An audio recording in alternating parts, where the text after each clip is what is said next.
My name is James Wabacha, as has been indicated, and I'm pleased to be given this opportunity on behalf of the organization I'm working for, the African Union Inter-African Bureau for Animal Resources, to make this presentation on behalf of the institution and to thank the organizers of this conference for having invited our institution to make this presentation because we believe at the level we serve the continent, the stakeholders in here are very important for us, and therefore when we share what we do, we are able to connect and drive the agenda of One Health forward. So the title of the presentation is Governance for One Health, and I've told to remit myself around the area of policy, social, and economic issues.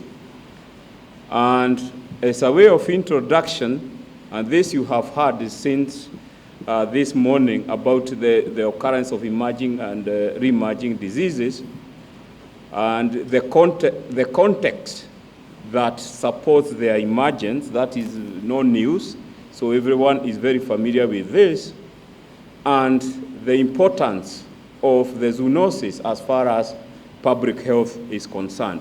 So this information is not new to you. What I would want you to note is that we are talking about health of humans, animals, and environment that is interconnected. That is important for this presentation. And we also observe there are so many players, like we have heard this morning, intervening in this area of One Health.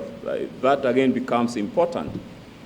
But again, we realize that One Health is operating within a context where resources are scanty and where what I would call lack or inadequate political will. By that, I imply that there are no policies, no registration, no programs happening in our countries to the level we would want. Given this kind of scenario, multiple players, issues that connect all of us, it's of course, it's prudent for all of us to work together, like we have been talking since morning through the One Health approach. We can only work together when we collaborate. And I think this, to me, is the most important slide in this presentation. Collaboration within the context of governance. Collaboration will allow all the players we have heard this morning, they are from workforce development to the practitioners in the field. It will allow to the researchers in the laboratories and the field. It will allow identification of the issues that matter to all of us. This is important. And these issues will either be economic, because, for example, if you take a pastoralist in the Horn of Africa, is keeping livestock as a source of livelihoods, right? So there are economic issues. We also want to balance with health issues. And there are also social issues. Yeah? So collaboration will allow all these players to sit down together and strike a very delicate balance that satisfies all these players. So this is important. By sitting together, identifying critical constraints or challenges, then the same players seated together with very clear roles will again agree on very clear interventions in the perspective of the domains I've talked about, social, environment, and economic. It is from this dialogue where proper analysis, proper system analysis is understood that viable policy options for sustainability can be developed. So I think this will be important as we look through the issues of governance, the issue of collaboration, allowing us to identify problems together, allowing us to identify interventions together, and options that really could or can inform policy. So having said that we need to collaborate, identify issues, work out interventions, and agree on policy options. That will not happen without a context. There must be a context that will allow that to happen. And the context which I have been requested to talk about is about good governance. And simply put, good governance is getting things done in a sustainable way. Getting things done in a sustainable way. So if I'm dealing with One Health, is getting One Health done in a very sustainable way. So the big question is the how, and that's what we have been talking about, and we will continue talking about the how until Friday. But basically this one I'll just give an overview of the governance issue that probably are necessary for that to happen. So getting things done, therefore, will require resources, and these resources will include people, and we are saying that you need resources for good governance that include people, the institutions to run whatever we are talking about, procedures, processes, leadership becomes critical, and authority for good governance of One Health to take ground. So basically what we are saying is that we need evidence-based decision making, and we need to implement these decisions. And to do so, we therefore require good governance involving people, institutions, procedures, processes, leadership, and authority. And it's important for us to note that what we are talking about and what the gospel we have been talking about, One Health, is an approach that is really a very sound approach for good governance. Because it is telling us we need to sit together, we need to collaborate. So really we are talking about good governance when we are talking about One Health. Because One Health promotes partnerships, coordination, joint actions, joint research, among other very important attributes. So when we are talking about One Health, we are talking about good governance. But then we require to understand the elements of good governance that we need to observe in order to implement One Health. I will take you first to governance at global level before I bring you home to governance in the continent on animal health. Because as you know, given the public good nature of health security, we are traveling all the time. Globalization is here with us. We need institutions and the people and the processes to govern us at global level. And that's why we have our institutions, WHO, Food and Agriculture Organization, and OIE come in handy. So as we do what we are doing, we get, I don't want to call it command, we get command from that high level, guidelines on how we need to move. So governance at that level is important because it allows everybody globally to be harmonized and be coordinated. I think this is important. And for us who are familiar with the coordination mechanisms with the three organizations, and they will be talking about themselves, we all know about their tripartite arrangements, and we all know, for veterinarians like me, we all know about the international standards on animal health that guide the way we do business in our countries, in our continent. So that coordination at that level is an important governance tool supporting harmonization, coordination at the global level, because then we are connected at that level. And you are all familiar with the guidelines they produce, the very many networks they have, and this is important for us to tap into that wealth of technical experience at global level so that we as a continent, we are able to be in tandem with what is happening elsewhere in the globe. So I think that's an important element of good governance when it comes to management of zoonosis and especially the One Health agenda. I will now come back home to governance on One Health as far as the continent is concerned. I talked about my organization, that is the African Union Inter-African Bureau for Animal Resources. It's a technical office of the African Union in charge of livestock development in the continent.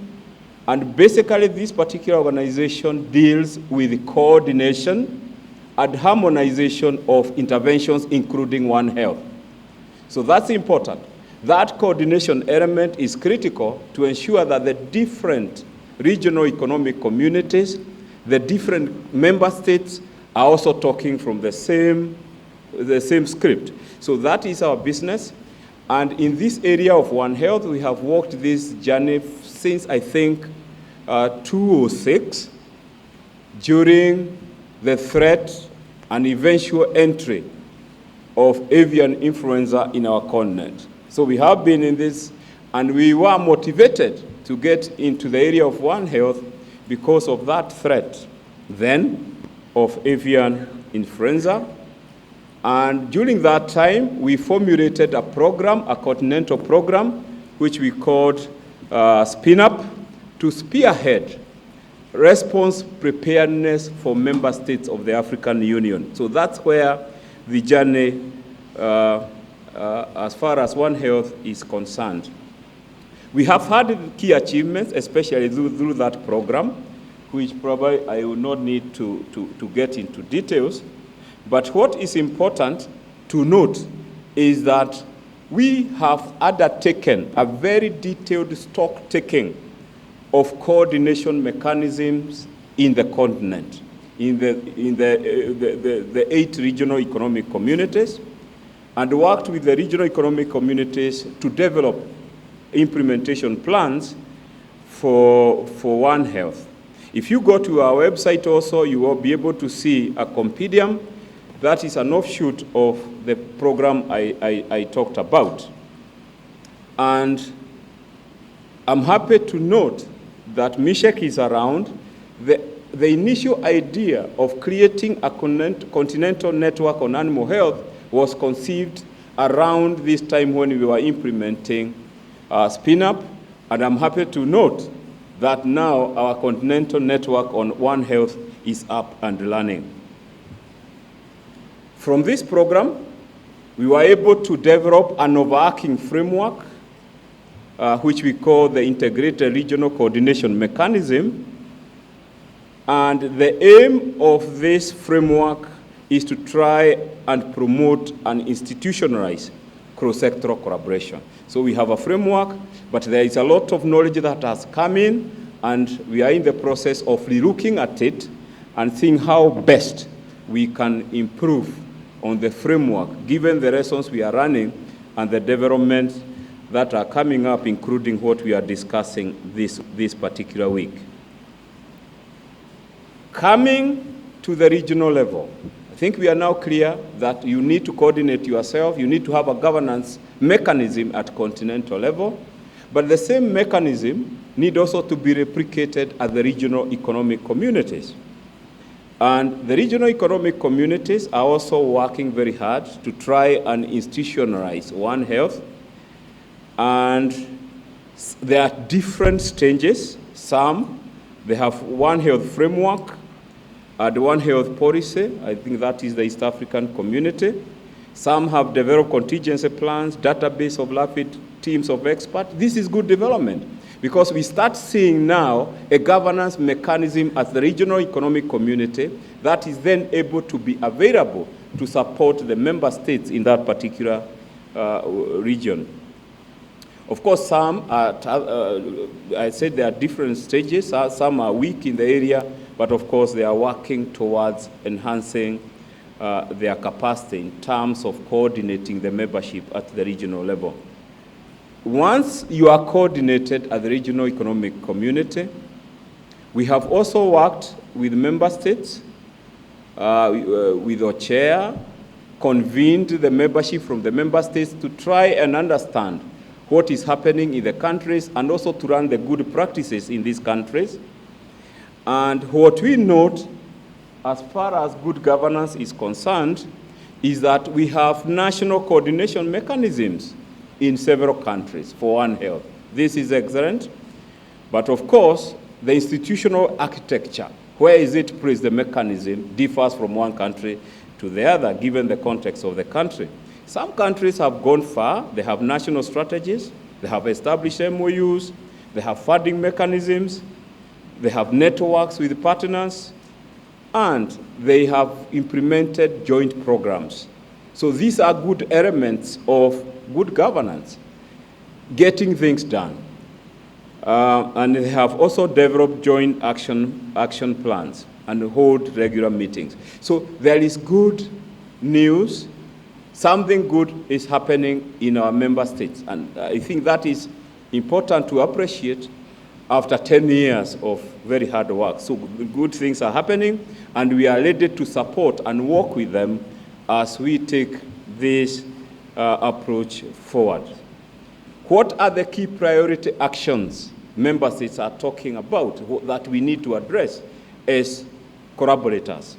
Capacity building, One Health workforce, I think that is coming out clearly. We need to enhance coordination mechanism. We need to enhance policy, budgets, data sharing, and implementation of integrated multi-sectoral programs, contingency plans, and all those other issues to do with surveillance, preparedness, and response plans. Member states have told us what the challenges are, the priority action they consider most dear, and that's what we are hearing in this meeting.